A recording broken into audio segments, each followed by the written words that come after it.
హల్లెలూయా. మరొక తరుణ ఈ ఉదయకాల సమయంలో కూడా మీ మధ్యన నేను ఉండి ఈ విధముగా ప్రభు సన్నిధిలో ఆయన స్తుతించటానికి, ఆయన మహిమపరచటానికి దేవుడు మరొక తరుణ నాకు ఇచ్చిన కృప కొరకే ఆయనకు వందనాలు, కృతజ్ఞతలు చెల్లిస్తూ ఉన్నాను. అదే విధముగా మరొక తరుణ దైవజనులకు నా హృదయపూర్వక వందనాలు, దైవజనరాలకు కూడా నా హృదయపూర్వక వందనాలు, వారి కుటుంబ సభ్యులకు, కూడి వచ్చిన మీ అందరికీ కూడా నా హృదయపూర్వక వందనాలు. దేవునికి స్తోత్రం.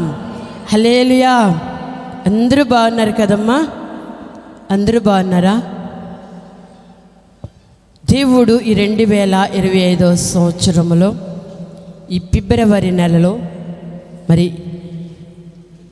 ఈ 16వ తారీఖున ప్రభు సన్నిధిలో మనం అందరము చేరి స్తుతించడానికి దేవుడు మనకి చక్కటి కృపను అనుగ్రహించున్నారు. దేవునికి స్తోత్రం. హల్లెలూయా. కొద్ది నిమిషాలు మనం వాక్యాన్ని ధ్యానించుకుందాము. గడిచిన రాత్రికాల సమయంలో క్షేమాభివృద్ధి ఆ యొక్క కూడుకలో మనం అందరము పాల్గొని ఉన్నాము. దేవుడు ప్రార్థన ద్వారా ఏ ప్రయోజనాలు ఉన్నాయో దేవుడు మనతో మాట్లాడి ఉన్నారు. అదే విధముగా ఈ యొక్క దినమున మనము చూస్తే ఈ భూమి మీద పుట్టించిన నరులమైన మనమందరము, మనకందరికీ దేవుడు ఏమనుగ్రహించి ఉన్నాడో, దేవుడికి మనం ఏమి ఇవ్వాలో కొన్ని మాటలు మనము చూద్దాం. దేవునికి స్తోత్రం. హల్లెలూయా. దేవుడు మనకు ఏమిచ్చాడు, దేవుడికి మనము ఏమిస్తున్నాం. అమ్మా, ఈరోజు సబ్జెక్ట్ ఏంటంటే దేవుడు మనకి ఏమిచ్చాడు, దేవునికి మనం ఏమిస్తూ ఉన్నాం. దేవుడు మనకి ఏమి ఇచ్చాడో మనము చూచినట్లయితే మొదటిగా ఇచ్చినవి చూస్తే దేవుడు మనకేమిచ్చాడంటే ఆయుష్నిచ్చాడు, రెండవదిగా ఆరోగ్యం ఇచ్చాడు, మూడవదిగా ఆహారం ఇచ్చాడు, నాలుగవదిగా పని ఇచ్చాడు, ఐదవదిగా ఉద్యోగం ఇచ్చాడు, ఆరవదిగా నివాసం ఇచ్చాడు. దేవునికి స్తోత్రం. ఇవన్నీ కూడా మీరు కలిగి ఉన్నారు కదా? కలిగి ఉన్నారా లేదమ్మా? ఆయుష్, ఆరోగ్యము, ఆహారము, పని, ఉద్యోగము, నివాసము. దేవునికి స్తోత్రం. హల్లెలూయా. దేవునికి స్తోత్రం. ఇంకా మనము చూస్తే మనము ఈ భూమి మీద జీవించటానికి దేవుడు ఏమిచ్చాడంటే మానవుని యొక్క జన్మనిచ్చాడు. దేవునికి స్తోత్రం. ఏమిచ్చాడమ్మా? ఈ భూమి మీద ఇప్పుడు మనం నివాసము చేస్తూ ఉన్నామంటే దేనివల్ల మనం నివాసము చేస్తూ ఉన్నాము?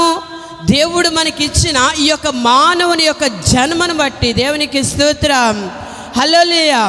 ఇంకా మనము చూస్తే మనము చేసిన పాపము కొరకు ఏమిచ్చాడు ఆయన? తన ప్రాణాన్ని ఇచ్చాడు, రక్తాన్ని ఇచ్చాడు. దేవునికి స్తోత్రం. మనము నీతిమంతులమని కాదు, కానీ మనం ఇంకనూ పాపులమై ఉండగానే ఆయన ఏం చేశారు? ఈ లోకానికి వచ్చి మనందరి కొరకు తన ప్రాణాన్ని, తన రక్తాన్ని ధారపోసారు. దేవునికి స్తోత్రం. ఇంకా ముందుకు వెళితే మనము పరలోకం వెళ్ళే మోక్షాన్ని, అదే విధముగా ఆ పరలోకము ప్రవేశించే అధికారాన్ని దేవుడు మనకి అనుగ్రహించి ఉన్నారు. దేవునికి స్తోత్రం. హల్లెలూయా. ఇంకా ముందుకు వెళ్తే యెహెజ్కేలు గ్రంథంలో చక్కటి మాట రాయబడుతుంది. ఏంటంటే నూతన హృదయము, నూతన మనస్సు. దేవునికి స్తోత్రం. హల్లెలూయా. యెహెజ్కేలు గ్రంథము 36వ అధ్యాయము 26వ వచనంలో మనము చూస్తే అక్కడ చిక్కటి మాట కనబడుతుందమ్మా. నూతన హృదయము మీకిచ్చేదను, నూతన స్వభావమును మీకు కలుగజేసేదను, రాతి గుండె మీలో నుండి తీసివేసి ఆ మాంసపు గుండెను మీకిచ్చేదను. దేవునికి స్తోత్రం. ప్రార్థన చేద్దామా? పరిశుద్ధాత్మ దేవ సర్వోన్నతుడా నీ ఘన నామములో ప్రార్థిస్తున్నాము. ఈ పునరుద్ధాన దినమున మీ పాద సన్నిధిలో చేరిన ఆయన మిమ్మల్ని స్తుతించుటకు మహిమపరచుటకు ఇంతవరకు మీ యొక్క కృపను అనుగ్రహించున్నావు ప్రభు. అయ్యా నాతోనూ మాతోనూ మీరు కొన్ని మాటలు మాట్లాడండి. నిలబెడుతున్నాను బలపరిచి ఈ ప్రజలందరితో మీరు మాట్లాడి మహిమ పొందుకొనమని అడుగుతున్నాను మా పరమ తండ్రి, ఆమేన్. దేవునికి స్తోత్రం. ఇక్కడ యెహెజ్కేలు గ్రంథంలో చక్కటి మాట మనకు కనబడుతుంది. ఏంటన్నాడంటే, నూతన హృదయమును మీకు ఇచ్చేదను, నూతన స్వభావము మీకు కలుగజేసేదను. దేవునికి స్తోత్రం. మనిషిలో లేక మానవునిలో ఏమీ లేదు అమ్మ. హృదయం ఏమైపోతూ ఉంది? పాతదైపోతూ ఉంది. అపోస్తలుడైన పౌలు కూడా కొరింథీ సంఘానికి రాస్తూ ఏమంటున్నాడంటే, పాతవి గతించెను, ఇదిగో క్రొత్తవాయెను. దేవునికి స్తోత్రం. హల్లెలూయా. మన జీవితంలో గడిచిపోతున్న రోజులలో ఏవైతే పాత విన్నావో ఆ పాత ఆలోచనలన్నీ ఏమైపోవాలి? మన జీవితంలోనూ గతించిపోవాలి. మన హృదయము దినదినము ఏం చేయాలంటే శుద్ధీకరించబడాలి. దినదినము మనం ఏం చేయాలంటే మనం దేవుని సన్నిధిలో కడుగుకుంటూ ఉండాలి. దేవునికి స్తోత్రం.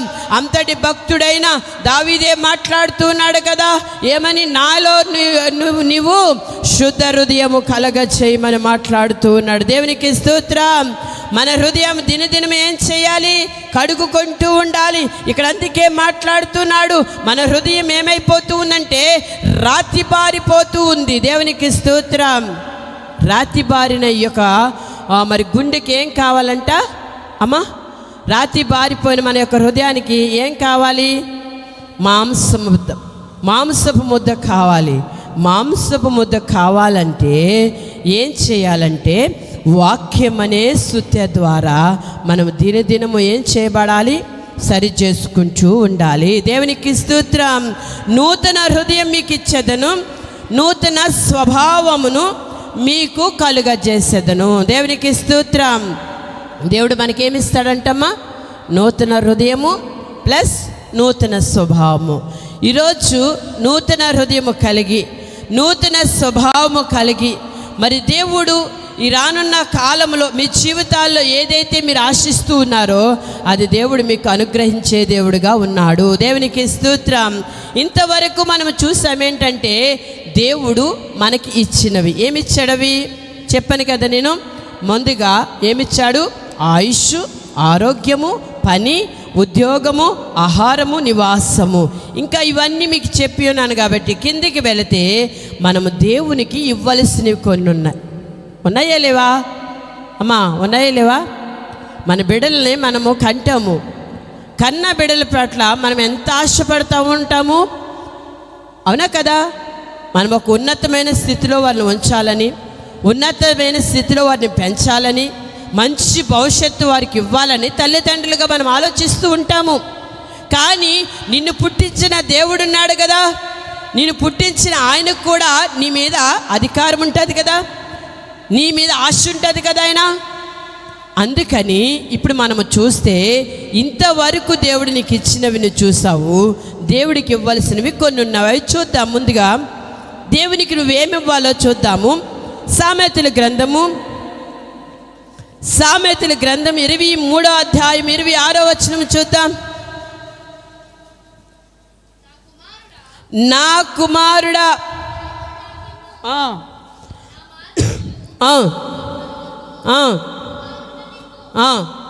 దేవునికి స్తోత్రం. జ్ఞాని అయిన సొలొమోను ఇక్కడ మాట్లాడుతూ ఉన్నాడు. ఏమంటున్నాడంటే రాస్తూ ఇక్కడ చక్కగా మాట్లాడుతూ ఉన్నాడు. ఏమని అంటున్నాడంటే, నా కుమారుడా నీ హృదయము నాకిమ్ము. దేవునికి స్తోత్రం. ఈరోజు మన హృదయం దేవునికి ఇస్తున్నారా? ఇప్పుడు మీ హృదయాలు దేవునికి ఇచ్చేస్తారా అమ్మా? మీ హృదయము దేవునికి ఇచ్చేస్తారా అమ్మా? ఇక్కడ దేవుడు చక్కగా మాట్లాడుతున్నాడు. ఏమని అంటున్నాడంటే, నా కుమారుడా అని మాట్లాడుతున్నాడు. నా కుమారుడా అని మనం పిలుస్తూ ఉన్నాడు. నా కుమారుడా అని పిలిచి ఏమంటున్నాడంటే, మొట్టమొదటిగా నువ్వు దేవునికి ఇవ్వాల్సింది ఏంటి అంటే నీ హృదయము. దేవునికి స్తోత్రం. ఏమి ఇవ్వాలమ్మా? హృదయం ఇవ్వాలి. అక్కడ ఇర్మియా గ్రంథంలో కూడా రాస్తాడు కదా, ఏమని అంటాడంటే హృదయము అన్నిటికంటే మోసకరమైనది, ఘోరమైన వ్యాధి కలది. దేవునికి స్తోత్రం. ఆ ఘోరమైన వ్యాధి కలిగిన ఆ హృదయాన్ని దేవుడు అడుగుతూ ఉన్నాడు. ఎందుకు అమ్మా, ఎందుకు అడుగుతున్నాడు? ఇప్పుడు మనుషులు అంటారు కదా, వీడు ఎందుకు పనికిరాడు, వీడు ఇంతే, లేక ఈమె ఇంతే, ఎంత చెప్పినా మారదు అని అంటారు. కానీ ఆ మారని వ్యక్తే, పనికి రాని వ్యక్తే ఎవరికి కావాలి? దేవునికి కావాలి. దేవునికి స్తోత్రం. మనకి సువార్తల్లో కనబడతాడు ఒక వ్యక్తి. ఎవరు? సేనా అనే వ్యక్తి మనకి కనబడుతూ ఉంటాడు. ఆ సేనా అనే వ్యక్తి ఎందుకు పనికిరాడని తను పెడుతున్న హింసను బట్టి, బాధను బట్టి అతను ఎక్కడ తీసుకెళ్ళి కట్టివేశారు? సమాధుల దొడ్డులోనికి తీసుకువెళ్ళి కట్టివేశారు. కానీ సమాధులలో ఉన్న ఆ వ్యక్తే ఎవరికి అవసరమై ఉన్నాడు? దేవుడికి అవసరమై ఉన్నాడు. దేవునికి స్తోత్రం. ఒకవేళ మనం ఈ లోకములో ఎవరికి పనికి రాని వారుగా ఉన్నామా? కానీ ఎవరికి పనికి వస్తాం? మనము దేవునికి పనికి వచ్చేవారిగా ఉన్నాం. దేవునికి స్తోత్రం. పనికి రాని నిన్ను దేవుడు పనికి వచ్చే పాత్రగా ఆయన చేస్తాడు. కానీ నువ్వు ఇవ్వాల్సింది ఏంటంటే నీ హృదయము ఆయనకి ఇవ్వాలి. దేవునికి స్తోత్రం. ఎప్పుడైతే నీ హృదయం ఆయనకి ఇస్తావో, నీ హృదయంలోనికి ఆయన వచ్చి నివాసము చేయాలని ఆశపడుతున్నాడు ఆయన ఇదిగో నీ హృదయం అనే తలుపు ఎదుటి ఉండి తట్టుచూ ఉన్నాడు. నువ్వు ఎప్పుడైతే ఆయన స్వరం విని ఆ యొక్క తలుపు, హృదయం అనే తలుపు తీస్తావో, అందులో నివాసము చేయడానికి ఆయన ఇష్టపడుతూ ఉన్నాడు. దేవునికి స్తోత్రం. హల్లెలూయా. మొదటిగా నువ్వు దేవునికి ఏమి ఇవ్వాలంటే హృదయం ఇవ్వాలి. దేవునికి స్తోత్రం. నా కుమారుడా, నీ హృదయము నాకిమ్ము. అక్కడ కింద మాట్లాడుతున్న మాట ఏంటమ్మా? నీ కన్నులకు ఇంపుగా నుండనేమో. దేవునికి స్తోత్రం. ఈరోజు మన కన్నులకు ఏమి ఇంపుగా ఉంటుంది? దేవుని వాక్యాన్ని చదవగలుగుతున్నామా? దేవుని స్తుతించగలుగుచున్నారా? దేవుని ఆరాధించగలుగుచున్నారా? ఇక్కడ చక్కగా మాట్లాడుతూ ఉన్నాడు. ఏంటంటే దేవుని యొక్క వాక్యము మన కన్నులకి ఎలా ఉండాలంటే ఇంపైనదిగా ఉండాలి. దేవునికి స్తోత్రం. మన రుచి కలిగిన పదార్థం ఎలాగైతే ఆహారాన్ని భుజిస్తూ ఉంటామో, దేవుని వాక్యము ఎలాంటిదంట? రుచి కలిగిన ఆహార పదార్థం లాంటిది. దీన్ని తినగలిది మనకేమనిపిస్తుంది? ఇంకా తినాలనిపిస్తుంది. ఇది ఇంకా మనము దీన్ని ఆహ్వానించే కొలది మనం ఇంకా దీంట్లో ఇంకా లోతైన మర్మాలు ఇంకా మనం తెలుసుకోవాలనిపిస్తుంది. ఎప్పుడు అంటే దేవునికి నీ హృదయాన్ని ఇచ్చి చూచినప్పుడు. దేవునికి స్తోత్రం. మొదటిగా మనం ఏమివ్వాలి దేవునికి? అమ్మా, ఏమివ్వాలి? హృదయం ఇవ్వాలి. దేవునికి స్తోత్రం. రెండవదిగా చూద్దాము, మలాకీ గ్రంథము 3వ అధ్యాయము 10వ వచనం చూద్దాం. నా మందిరములో ఆహారముండునట్లు 10వ భాగమంతయు మీరు నా మందిరపు నిధిలోనికి తీసుకురండి. ఇది చేసి మీరు నన్ను శోధించిన యెడల నేను ఆకాశపు వాకిండ్లను విప్పి పట్టచాలనంత విస్తారముగా దీవెనలు కుమ్మరించెదనని సైన్యములకు అధిపతి యెహోవా సెలవిచ్చుచున్నాడు. దేవునికి స్తోత్రం. ఈ మాట ఎవరు చెప్తున్నారు? అమ్మ, ఎవరు చెప్తున్నారు? నేను కాదు చెప్పేది. ఎవరు చెప్తున్నారంటే సైన్యములకు అధిపతి అయిన యెహోవా చెప్తూ ఉన్నాడు. ఏమని చెప్తూ ఉన్నాడు? అమ్మా, ఆయన మందిరములో ఆహారం ఉండునట్లు. దేవునికి స్తోత్రం. మొదట నీ హృదయం ఇవ్వాలి. రెండోది ఏమి ఇవ్వాలి? నీ 10వ వంతు నీ రాబడిలో. అందుకే సామెతల గ్రంథం 3వ అధ్యాయంలో కూడా రాస్తాడు. చూడండి ఒకసారి ఆ మాట. సామెతల గ్రంథము 3వ అధ్యాయము, నీ రాబడి అంతటిలో ప్రతిమ ఫలమును నీ ఆస్తిలో భాగమునిచ్చి యెహోవాని ఏం చేయాలి? నువ్వు ఘనపరచాలి. పై వచనాలు రాస్తాడేమనంటే నీ స్వబుద్ధిని ఆధారము చేసుకోకూడదు. దేవునికి స్తోత్రం. దేవుడు ఏదైతే చెప్పాడో అది మనం చెయ్యాలి, కానీ మన సొంత బుద్ధిని మనం ఏం చేయకూడదమ్మా, ఆధారము చేసుకోకూడదు. దేవునికి స్తోత్రం. నీ ప్రవర్తన అంతటి యందు ఆయన అధికారమునకు ఏం చేయాలి, మనము ఒప్పుకోవాలి. ఇక్కడ మలాకి గ్రంథంలోకి వెళ్తే అక్కడ మాట్లాడుతూ ఉన్నాడు కదా, ఏమంటున్నాడంటే, నా మందిరములో ఆహారం ఉండునట్లు మీ 10వ భాగం ఏం చేయాలి, దేవుని మందిరపు నిధిలోనికి తీసుకుని రావాలి. దేవునికి స్తోత్రం. దీన్ని చేసి మీరేం చెయ్యాలి, శోధించాలి. దేవునికి స్తోత్రం. మన బిడ్డలు మన అడుగుతారు, ఏమని అడుగుతారమ్మా, ఏమని అడుగుతారు? పక్కల పిల్లలు వచ్చి మనల్ని అడుగుతారా? అధికారంగానే అడుగుతారా? అడగరు. ఎందుకని? మన బిడ్డలు, మన కన్న బిడ్డలను మనం అడుగుతారు. ఎందుకంటే ఒకసారి ఏదైనా మనం వాళ్ళు అడిగినప్పుడు వాళ్ళకి ఇవ్వలేదనుకో, వాళ్ళు ఏం చేస్తారు, అది కదమ్మా నాకు కావాలి కావాలి ప్లీజ్ అమ్మా ఏంటంటే మన రిక్వెస్ట్ చేస్తారు. మనము కూడా దేవునికి ఇవ్వకుండా మనం ఎలాగ అడుగుతాము? అడుగుతామా? అడగగలుగుతామమ్మా? అడగగలుగుతామా? దేవుడు ఏది చెప్పాడో అది చేసి ఆయన అడిగినప్పుడు ఏమంటున్నాడు, ఆయన ఆకాశపు వాకిండ్లను విప్పి పట్ట జాలనంత సమృద్ధిని దేవుడు కుమ్మరిస్తాడు. దేవునికి స్తోత్రం. అలా కుమ్మరించాలంటే దేవుడు ఏది చెప్పాడో అది మనము చెయ్యాలి. దేవునికి స్తోత్రం. హల్లెలూయా. మరి సంఘ బిడ్డల గురించి దైవజనులు చెప్తూ ఉంటారు, మా బిడ్డలు మా అవసరతల్లో పాలు పంపులు కలిగి ఉంటారని. నేను చాలా సంతోషపడ్డాను. ఎందుకంటే దైవజనులు మీ విషయంలో సంతోషపడుతూ ఉంటే దేవుడు ఇంకా సంతోషపడుతూ ఉంటాడు. దేవునికి స్తోత్రం. హల్లెలూయా. మన మొదటిగా దేవునికి ఏమి ఇవ్వాలి? హృదయం ఇవ్వాలి. రెండోదిగా ఏమి ఇవ్వాలి అమ్మా? 10వ వంతు ఇవ్వాలి. మూడవదిగా చూద్దాము. కొలస్సీ రాసిన పత్రిక 4వ అధ్యాయము 5వ వచనం చూద్దాం. సమయము పోనీయక సద్వినియోగము చేసుకొనుచు సంగమునకు వెలుపటి వారి ఎడల. దేవునికి స్తోత్రం. హల్లెలూయా. ఇక్కడ ఏం పోనివద్దంటున్నాడు అపోస్తలుడైన పౌలు ఈ కొలస్సీ సంఘానికి రాసి ఏమంటున్నాడంటే, సమయమును పోనీయక సద్వినియోగము చేసుకొనుచు. దేవునికి స్తోత్రం. మొదటిగా నీ హృదయం దేవునికి ఇస్తున్నావు సరే, రెండవదిగా నీ 10వ వంతు అట్టుకొచ్చి దేవునికి ఇస్తున్నావు సరే, మూడవదిగా నీ సమయం ఇస్తూ ఉన్నావా? ఎంత సమయము దేవునికి ఇస్తూ ఉన్నావు? ఉదయం మొదలుకొని సాయంత్రం వరకు దేవుడు మనకి సమయం ఇచ్చాడు కదా, ఆ సమయంలో దేవునికి ఎంత సమయం నువ్వు ఇస్తూ ఉన్నావు? అమ్మ, ఎంత సమయం ఇస్తూ ఉన్నావు మనం దేవునికి?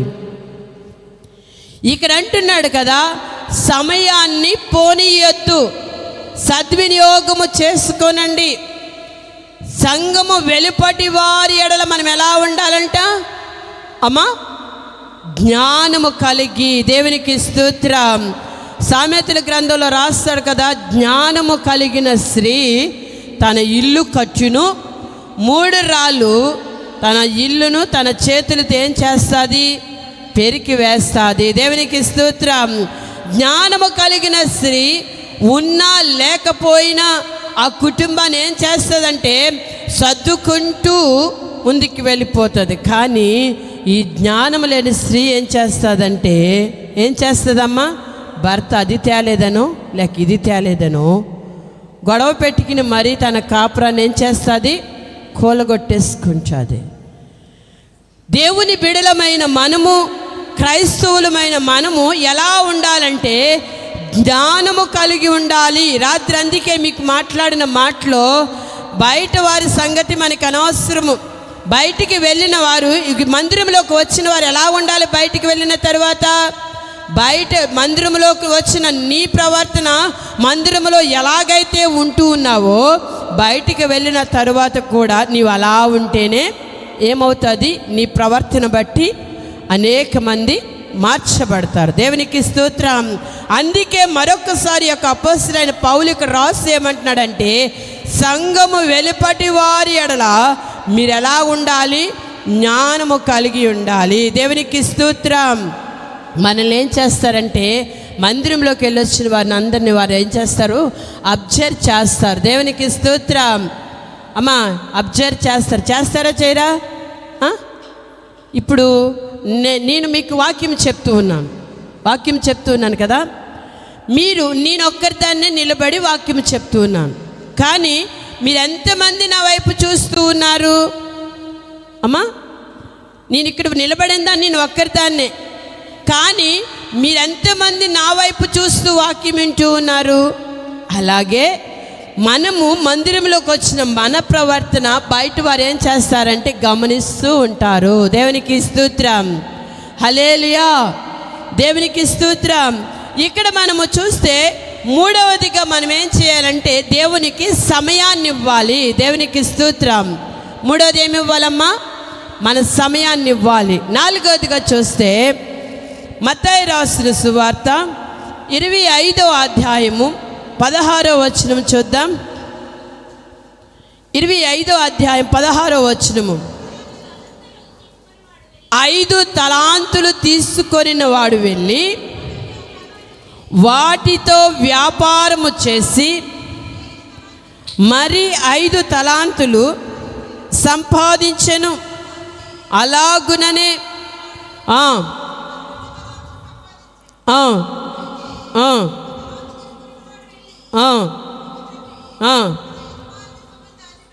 దేవునికి స్తోత్రం. హల్లెలూయా.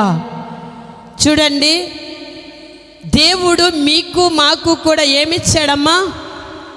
ఏమిచ్చాడు? తలాంతులు ఇచ్చాడు. దేవునికి స్తోత్రం. నీవు రక్షించబడితేనే సరిపోదు.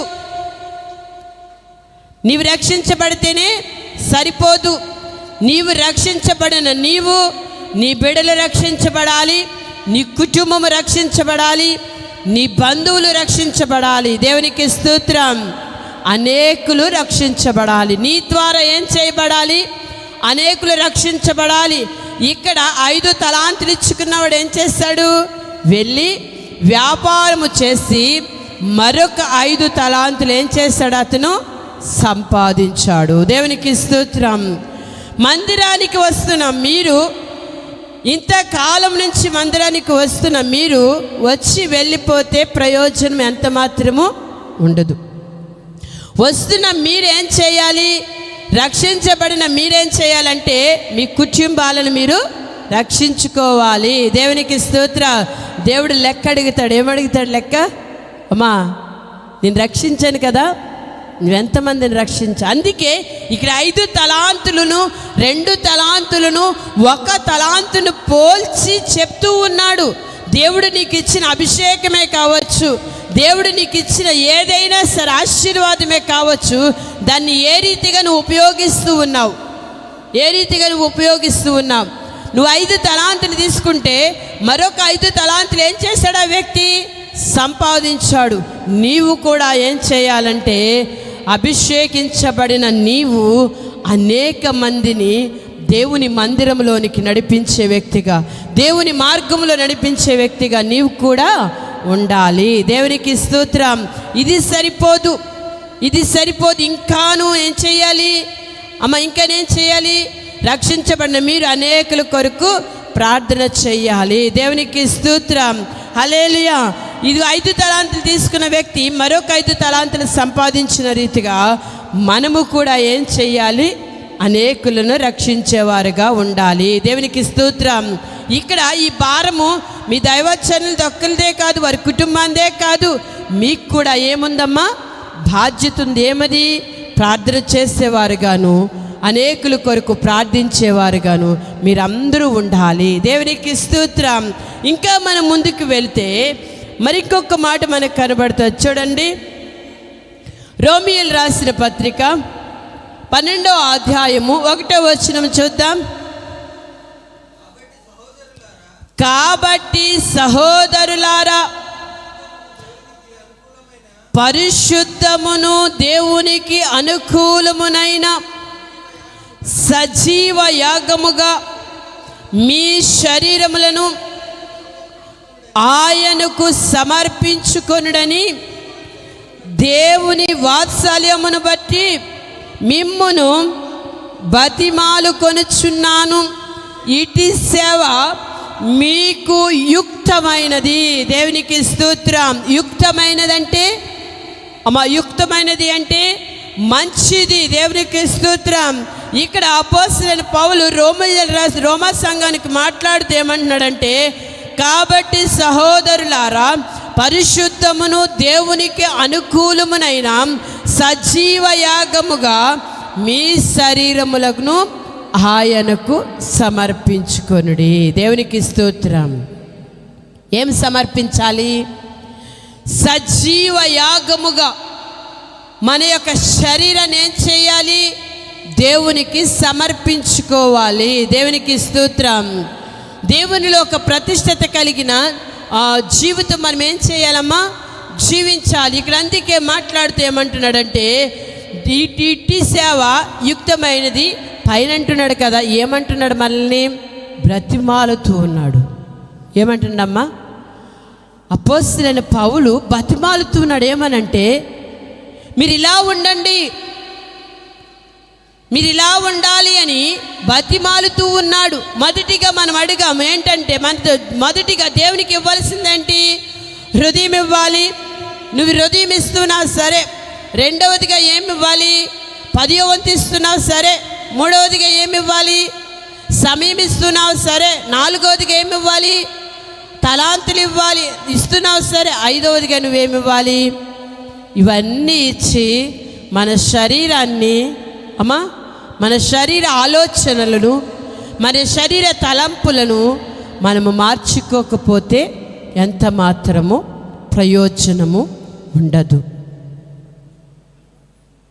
దేవుడు మనల్ని ఈ లోకములో పుట్టించాడంటే ఒక ప్రణాళిక చొప్పున ఆయన పుట్టించున్నాడు. ప్రతి ఒక్కొక్కరి ఎడలో ఒక్కొక్క ప్రణాళిక ఉంది. ఆయన మన ఎడల ఏ ప్రణాళిక లేకుండా ఈ భూమి మీద మనల్ని పుట్టించలేదు. దేవుడికి ఇవ్వాల్సినవి కొన్ని ఉన్నాయి, దేవుడు మనకిచ్చినవి కొన్ని ఉన్నాయి. ఈరోజు నువ్వు దేవునికి ఏమిస్తూ ఉన్నావు? దేవునికి నువ్వేమిచ్చి దేవుడిని నువ్వు ఘనపరుస్తూ ఉన్నావు? దేవుడికి నువ్వేమిచ్చి ఘనపరుస్తూ ఉన్నావు? చిన్న ప్రార్థన చేద్దాము. ఈ నా మాటల దేవుడు మన వెనుకటిలో దీవించునుగాక. పరిశుద్ధుడా, సర్వోన్నతుడా, నీ ఘననామములో ప్రార్థిస్తున్నామయ్యా. ఈ పునరుద్ధాన దినమున ప్రభు మమ్మల్ని అయినా బలపరిచినందుకు మీకు వందనాలు. మాతోను మీరు మాట్లాడిన దేవా, ఈ మాటలు ప్రభు బిడ్డల యొక్క హృదయాల్లో పడి ఫలించినట్లు మీ కృపను గ్రహించమని అడుగుతున్నాను మా పరమ తండ్రి. ఆమేన్.